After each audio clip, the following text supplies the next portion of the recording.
But with naked art, it's something altogether different. You don't find people sort of being tempted to masturbate in the Sistine Chapel. You don't find them going to some beautiful art museum and finding that temptation. And yet you see the body in all of its beauty, the breasts and the genitals, and this is all lovely.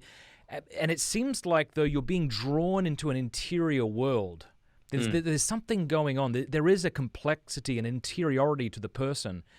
Whereas, I mean, I tend to be I'm not on this, let's say, I don't mind the fact that nudity exists in art, but it's definitely, to me, like when nudity started to reintegrate art, let's say during the Renaissance and later, it seemed to me like it was a strange pagan move. Oh, really?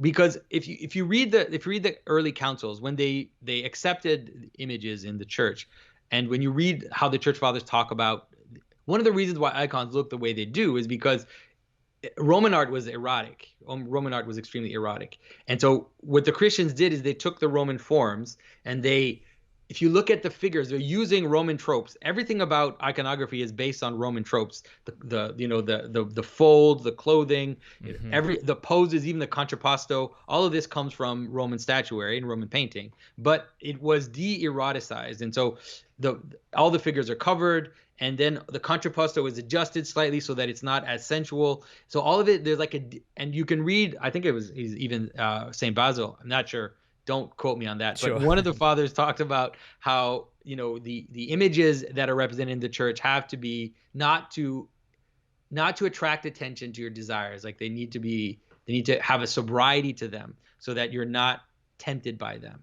And so I do think that, because like in the Sistine Chapel, even the Sistine Chapel nowadays has been restored, but it didn't take long for the nuns to paint vines over the genitals, which were removed. Now they've been removed by John Paul II, which I thought that's cool that we disagree on this, because I think I disagree with you on that. I think that, I mean, whatever we might say of Christian tradition and the fathers and their opinions, I mean, the argument that one would make would be that the body can be portrayed in a way that is decent and good, or not. And so would your argument be that you actually can't portray the body through drawing or painting in a way that... I think that the best way that I would understand that is mostly that the body, or the naked body, has two aspects to it. There are two nakednesses, you could say. And those were related to the story in Genesis. Like one is the nudity in the garden, and it's the nudity in the secret place where you're in communion with God. And then when at the fall, that nudity gets turned into the nudity of shame. And in the outside of the garden, then you cover yourself. And so I think that duality remains the same. And so I think there is, of course, like you said, an absolute dignity and beauty and power to the human body, but there's something of the altar in that power. There's something of the sacredness of the body which needs to be preserved and hidden for the moment of the bride and the groom, like for the encounter of the bride and the groom in the hidden chamber. And so that's kind of more the way that I understand it. So your idea would be that since the time of the fall, it is no longer appropriate to depict the body naked. Well, I would say that it's hard to depict it naked without the shame. And so that's why Christ was represented not fully naked on the cross, but let's say as naked as possible. And it was somewhat scandalous even when Christ started to appear that way. On the cross, Christ was represented fully clothed until like the early, let's say, I didn't even know what the first time, I think it was in the 9th century, around the time of Charlemagne, that Christ started to appear as naked on the cross, or as almost naked. And I think that it was meant to represent the nakedness of shame. It was meant to the nakedness, or in a way you could say, joining the nakedness of shame with the nakedness in the garden in a very strange, very surprising way, the way Christ unites opposites and extremes together. But that was one of the only places where the kind of the body was shown, was when Christ was dead on the cross. And I would say that it's mostly that it has to do with the secret. It has to do with a mystical reality, which is still kept. You could say something like, I imagine that in paradise we'll all be naked, right? Like in the kingdom maybe, or clothed in glory, the way the we won't be fathers wearing talk Nike. We won't be wearing Nike, that's for sure. Or clothing glory, the way the fathers talk about the nakedness of the garden, something like that. What's your opinion on those beautiful breastfeeding Madonna icons? I don't know. I think that they start out okay, and then they get more and more disturbing, And and by then as disturbing, do you mean sensual, like I think they leading become to sexual? sensualized, Yeah. definitely. I think that in the Baroque period there's a kind of sensuality. Like you look at a Rubens painting and it's very sensual. I mean, the bodies are What's that? extreme. What's that called? Sorry, I want to look it up. A Rubens, so I shouldn't look it up, I Rubens. guess. Rubens. What would I type? Painting? Yeah, Rubens painting. Yeah. Okay. Yeah. No, I see what you mean. How they Yeah. become more sensual. Well, I don't want to put a pin in that. I do want to keep fleshing that out, but just kind of back up a little bit. I suppose when we talk about, pornography, you could talk about it from different angles, right? Like there's the one who produces the pornography. There is the one who, quote unquote, performs in the pornography. Then you have the consumer, right? And I suppose, in fact, I would say it is the case that one can look at pornography and not sin, because we have these sort of police officers who have to say look at images of child pornography in order to identify victims and catch these people. Or you might have a mother, say, who accidentally stumbles upon what a child has been seeing and scrolls through to understand it. I would say that this, because of the intention of the viewer watching pornography, while it may always be harmful to some degree, one isn't always culpable for it. Yeah. And I suppose it's possible that someone could look, as you say, upon these Rubens paintings or even the icon of the breastfeeding Madonna and feel lust and have their sexual, their sort of lower passion stirred up. But I've always thought, I guess, that, especially in regards to, say, the icon or even the Sistine Chapel, that the problem wasn't with the art. It wasn't with depicting the body, which is good. It's always been with the person. That there's a problem in the heart if I am to look upon something holy like the breastfeeding Madonna icon and feel lust. That's not a problem with the depiction. It's the problems with me. But No, you're right in an absolute sense. But I still nonetheless think that it's a dangerous I think I see what you mean. hill to slide down. Because at the very least, like let's say one says you can depict the body in a responsible way, which I'm not. It sounds like you're leaning towards not necessarily after the garden, right? But even if that were the case, there's the temptation of like leading people into sin because there are people who are seriously perverted, and so maybe that's an argument for why you shouldn't just be having these naked images in churches. I mean, I am definitely a traditional iconographer, so I don't advocate for the naked people in churches. But Sure. if you look at, for example, the way that nakedness is portrayed, like so I was trying, as we were talking, I was trying to think of other scenes where the saints are represented naked, and it does happen, and it's usually ascetics. Like ascetics are sometimes represented naked. Yeah, Mary of Egypt. Yes, and Mary of Egypt is sometimes represented naked in a way where she's almost a skeleton. Yeah. Like she barely has any flesh on her. And so there is a way in which the nakedness of the aesthetic is also this weird place where scandal and glory come together, So Timothy Aspeslaw, sorry, Timothy, I never know how to say your name right. So, hey, Jonathan, the more I learn about Renaissance art, the weirder it appears to me. Drawing God the Father, painting St. Peter at the left hand of Christ instead of his right, cherubs as babies, saints are drawn in the nude in a weird muscular body. I'm struggling to understand how the Catholic Church ever commissioned and approved these works of art, what was going on. And so I agree with you, obviously. If you've watched my discussion with Father John Strickland, you'll see that I obviously definitely agree that I think what happened in the Renaissance is a kind of neo-paganism, but it's interesting because it tapered off afterwards. And so like the great artists, whatever, in parentheses, these like great artists like Michelangelo and Rubens and all these really excessive artists, they were famous and we talk about them in there are all these big churches, but that kind of stuff would never have gone into like the normal churches. And so a village church would never have had something that would like that. It would have been way more sober, way more toned down. Even if Baroque, it would have not been, you wouldn't have had like naked women, you know, cavorting around or whatever. It would have been way more sober. And so I think that that's an important thing to understand in terms of the excesses of the elites that happened during the Renaissance and the post-Renaissance period, and a village church, which would have been probably way more conservative. But it's really is, to me, a pagan moment in Christianity, the Renaissance, and it's a decadence. There's a decadence in the art that I didn't talk about Father John Strickland, but there's a decadence in the meaning.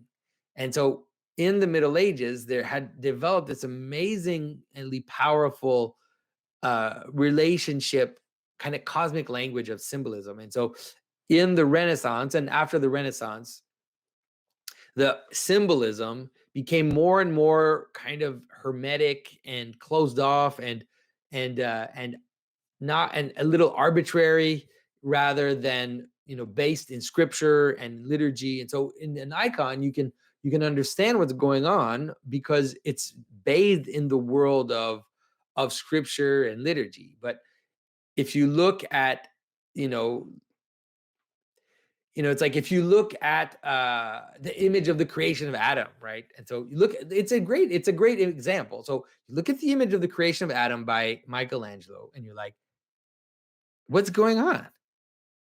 I mean, that's not the way. Even if you first of all accept that they drew God the Father, which already is a problem. But let's say you say, okay, fine, it's that's we'll look over that for now. It's like, why are they touching fingers? What the heck is that? What does that even mean? Like, what is that? In scripture, it says that he blew air into his nostrils. That's how he created. And he spoke the world into being, and he blew air into Adam. And so what is this? What is this? And so if so it's that's one of the problems of Renaissance art, is that there's a decadence in not just in the way that it's represented, but there's a decadence in the iconography, where all of a sudden it's like these things are become arbitrary and just like the fancy of the artist, that is not this deep plunging into the story and kind of engagement into the story. So anyways, you know, the problem of the iconoclastic controversy, it's something which people, especially as an artist, I take that very seriously, but it's something which is it's very important, and people ignore how Charlemagne and the Frankish court is meddled, is like mixed in with the whole question of the iconoclastic controversy. And the solution that the Franks gave and that the West ultimately kind of arrived to was something which didn't totally integrate theologically the image, which kind of said, we have these images, but we don't see them as liturgical. We don't see them as participating in this, in the reverence and the veneration, and then ultimately kind of moving up towards the worship of God. And I think that's like a little, I don't know if you talk about that, but I've always thought that that's a little seed which was already planted in the West. And then as the Renaissance came and then the Reformation came, there were no arguments. People didn't have St. John of Damascene's incarnational argument to be able to explain why we have this stuff in the church. And so it kind of fell flat. By the time the Protestants arrived, no one, I think John Calvin, even in when he talks about images, he doesn't even address St. John Damascene's argument. He doesn't talk about the incarnational argument at all. So that was all the way back during the time of the iconoclastic controversy, where the excess of the East and the West, this strange mixture created this problem, which just continued on. Right. You know, the West never developed a really clear, coherent understanding of the image. You know, in the East, of course, with iconoclasm, they were forced to, and John of Damascus and Theodore the Studite came forward and articulated, as fathers of the church, articulated what the image is, you know, and like you said, it's grounded in the incarnation. It's grounded in traditional Christianity's understanding that the world is not disconnected from heaven, from God, from paradise, but the world is filled with the presence, sacramentally especially, and liturgically, the presence of heaven. And that's what the image and the theology of the image does in the East. And in the West, Charlemagne's court, we're talking Charlemagne for your listeners and viewers, I mean, it'd be like about 800. So this is still before the Great Schism, but it's about 800 this is going on. And his Frankish theologians, they didn't get that at all. They saw the image as being pedagogical only, as being something that's useful for teaching. And that's fine, that's good, that's part of it. But as the fathers of the Seventh Ecumenical Council in the East had said, it's good for teaching, but primarily it bears witness to the fact that God became human in the incarnation. The world, the cosmos, is not on its own, living out its life for its own sake. It is now joined to heaven and to eternity. And that really is the break. I think that's it. And after that, you mentioned the Renaissance. Boy, I mean, you talk about what was going on in the Renaissance and Calvin's reaction to it. You look at what the Renaissance did with art, the humanists. I mean, our culture celebrates Michelangelo and Raphael and Titian and all these famous, Leonardo. But if you look at these from a deep, historically deep point of view, it's just an aberration. It's so weird to see what they were doing with their art.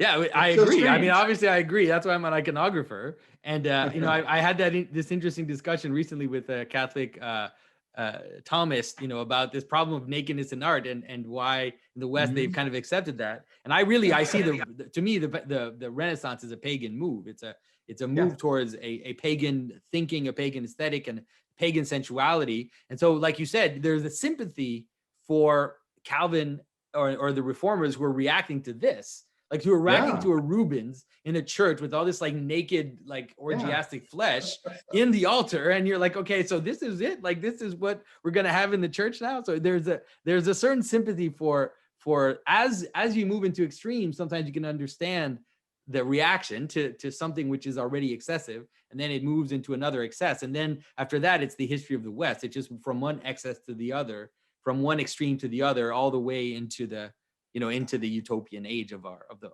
modern world right now.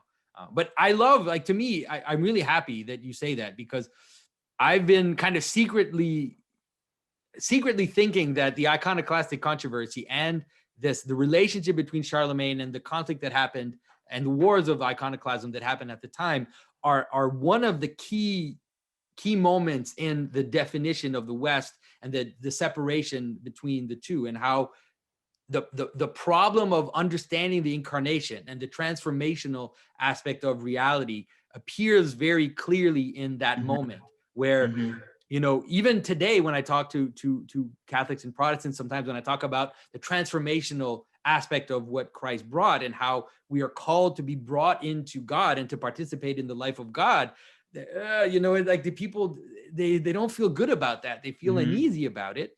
But you see an example of that right there in Charlemagne's court at that time. Yeah, and that's simply the doctrine of the incarnation. That's why the Orthodox East is very comfortable using the word theosis or deification when it talks about its understanding of salvation. It's not just, release from condemnation, escape from punishment. It is, but it's much more than that. It's participation in the life of God, and that's really central to it. Back to Charlemagne, what's interesting there is that on the one hand, he totally identifies, like you say, he builds his new temple in Aachen, famously built and modeled on Byzantine architecture. He assumes this almost Caesaropapist kind of, he's almost like a priest. He couldn't, he was really interested in theology. He had theology read to him. Charlemagne would be sitting at his dinner table in his palace hall, and he would order his servants to read The City of God by Augustine to him while he's munching on his dinner. That's the mind that Charlemagne had. But his theologians, these Frankish theologians, were so, they're like the first cultural activists, you might say. They were shock troops of a new Western identity that is distinctly and by definition not Eastern. You see, and that's the break. That's where it starts. Of course, nothing's done in a single generation in history, but that's where it really starts. You start to see the formation of an identity we call the West distinct from the East or the Greeks. So I think what happens after Charlemagne is you get this different culture which defines itself against the East, not with, but against the East.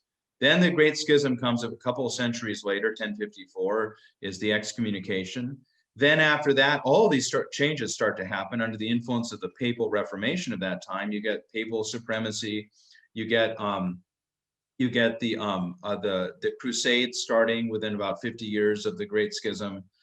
Beyond that, you get doctrines like purgatory, which projects the experience of paradise for someone living in that culture.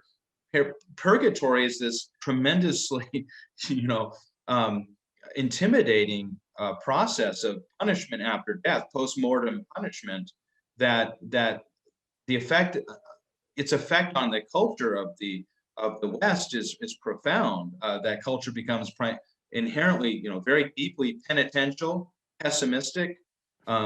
The experience of paradise that I tried to document in the first millennium in my first book gets put off until after that purgatory, plays out, thousands of years, whatever a year is, and beyond this world. And so you get all these, the paintings of Giotto, as beautiful as those are in the 14th century, those paintings, are intensely, they're designed to create an intense reaction or response of sorrow and penitential kind of doubt and introspection that itself contributes to a growing pessimism. And so this tendency in the West after Charlemagne and the Great Schism is more and more to lose that incarnational culture that was so strong in the East and so strong in the West too during the first millennium. But now after the Great Schism and that great division, it becomes much weaker. That's what happens with Petrarch and the Renaissance, so-called. The humanists come forward and they say, this is, and they don't put it this way. Petrarch almost puts it this way, but they don't quite put it this way. But what they do is they seek human fulfillment, no longer in a world that's been transformed by heaven. They seek human fulfillment in a world for its own sake, a secular, so-called secular world. And that's their contribution. That's why Renaissance painting is so naturalistic and so fleshy and so focused on the artist as genius. Michelangelo signing, the story about his Pietà, that famous statue of the Virgin Mary holding the dead Christ that gets put in St. Peter's. He finishes the carving of it in one of his most famous works, and it's put for everyone to come look at. And he stands back in the shadows, we're told by a contemporary account, to see what the reaction is, because artists are very, very competitive then, and for commissions and all that. And some bumpkin comes in from the countryside and says, "That's beautiful. Who did that?" And some bumpkin standing next to him says, "I think it was a guy named Raphael." I don't know what he says exactly. It's not Michelangelo. Michelangelo recorded that he became infuriated. He went home that night and came back to the church with a hammer and chisel, and he chiseled right across the strap of the Virgin Mary's chest. This is the work of Michelangelo. And that's there had been autographs before that, but that's the origin of the artist's autograph that's so necessary in modern art. The artist is pushing the limits, has radical things to say and to reveal. Michelangelo's decoration of the Sistine Chapel, you talk about like revolutions in liturgical life. This is a chapel with an altar, and over the altar you see the sea of naked bodies. Right? It's incredible. It's the Last Judgment too. It's not even what you would see. The incarnational icon in the East was the Virgin Mary of the sign, with Christ, being born into this world from a human mother. Now it's the Last Judgment and all of its terror. The famous creation of Adam in the Sistine Chapel. He modeled his image of God creating Adam. He modeled him on Zeus. Yeah. If you go back and you look at statues of Zeus, this highly, he's been to Gold's Gym or something, this really, Yeah. developed chest, and he There's just looks with a white beard and all that stuff. I mean, it's beautiful, and it's in a worldly sense, but it no longer has any liturgical or sacramental significance at all. Yeah, there's so many things wrong with that painting. I can't even start. Like, why all the naked babies, and why is there like a naked teenager next to him? And it's just very disturbing. Michelangelo's paintings are very disturbing. Well, look at Raphael. Think about the famous Sistine Madonna. That's one of his many Madonnas. By the way, Raphael is writing about this in my new volume, The Age of Utopia. It's accounted by a contemporary. His name was Vasari. He wrote the history of the lives of the painters. You probably know about it. He said that Raphael was like a total womanizer. Yeah. And he would seduce his female models that were sitting as models for him. Modeling is a totally new thing too. And when he was painting, they were modeling the Madonnas for him. But in the Sistine Madonna, he's got those two little, what are they? Angel thingies, I call them, at the bottom. Yeah, they changed. They had these figures in Roman art, which were called putti, were like these little domestic gods, like these little babies with wings. And then they somehow changed the cherubs into these putti, and so the cherubs, which are these like flaming, flaming glories of God with like multi eyes and wings, became these cute little naked babies with wings. You want to poke them in the belly like the Pillsbury Doughboy, exactly. And they become totally insignificant and powerless. And that, I think, Jonathan, is the sign of the shift in culture now toward a secular transformation of the world from a heavenly one. The heavenly powers, the archangels, angels, seraphim, cherubim, stand about the throne of God. We can quote the divine liturgy. These no longer are relevant. So they become these two little bored-looking, cutesy little angel thingies at the bottom of the painting. And that really becomes the image in Baroque painting, as you know better than I, of what an angel looks like. It's just a cute little powerless, unintimidating baby, because there are no demons to worry about, because man is autonomous. That's Pico della Mirandola's argument in The Dignity of Man during the Renaissance, that man is autonomous. He's in control of his own life now. And you just get this demonization, this diminishing of the heavenly presence in this world. Yeah. And angels are now represented even as Christ. How do you pray to Christ when he's a naked little baby? With his, forgive me, but his genitalia exposed. That's not a liturgical image anymore. Yeah. It's interesting, though, is something that I've been thinking about in terms of art. There's something like, for example, Michelangelo's work, it never landed, right? It never landed. It never created a tradition. It never created. So nobody copied his images. Nobody copied those paintings and made them into other. Whereas I think that there's still an implicit thing in the Catholic tradition.